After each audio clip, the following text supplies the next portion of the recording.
I didn't sit down intending to count. The dua came easily. The need was still real. The words were familiar. And then quietly, a thought slipped in. It's been a long time. Not impatient, not angry, just aware. Aware of time. Aware of how long this prayer had been living with me. How many nights, how many returns, how many times I had said maybe now. And I realized something. I was asking and counting. Not out loud, just a quiet internal tally. Weeks, months, moments marked by repetition. And that counting changed the tone of the prayer. The words were directed towards Allah, but part of my heart was turned towards the clock. Allah says, call upon me, I will respond to you. He did not attach a timeline. He attached a promise. But counting introduces conditions, not openly, subtly. It begins to ask, how long is long enough?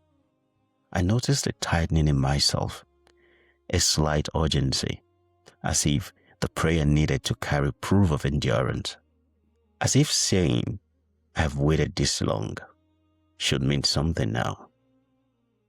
And that's where waiting shifts.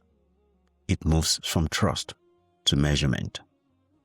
Patience, the measure, is always restless. It keeps checking whether effort is paying off. It leans forward, it strains. But Allah says, and be patient, and your patience is not but through Allah. Patience is not sustained by counting. It is sustained by surrender. There's a difference between remembering how long you've been asking and holding Allah to a timeline. One is honesty. The other is quiet conditionality. And conditional waiting exhausts the heart because it keeps looking for signs, keeps scanning for movement, keeps asking, shouldn't something have shifted by now? But Allah also says, it may be that you dislike a thing while it is good for you. Delay is not neglect.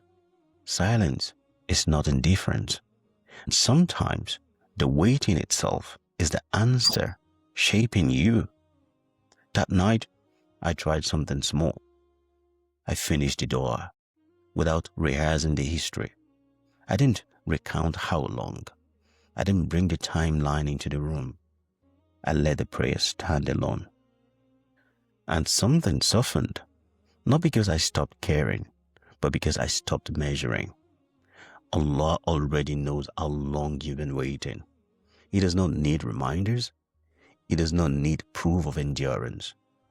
He does not forget the night you returned. So if tonight you notice yourself counting while you ask, if the weight of time sits in your chest, if you quietly wonder whether patience should have produced something visible by now, pause there, not to silence a thought, but to correct its direction. Ask without negotiating. Ask without measuring. Ask Allah without turning patience into transaction. Place the need in His hands and leave the clock out of it. Because dua is not a contract. It is surrender. And surrender does not count days. It keeps turning back to Allah. Halfway through the month, this is a test. Not whether you received, but whether you remained. And that too is a form of return to Allah subhanahu wa ta'ala.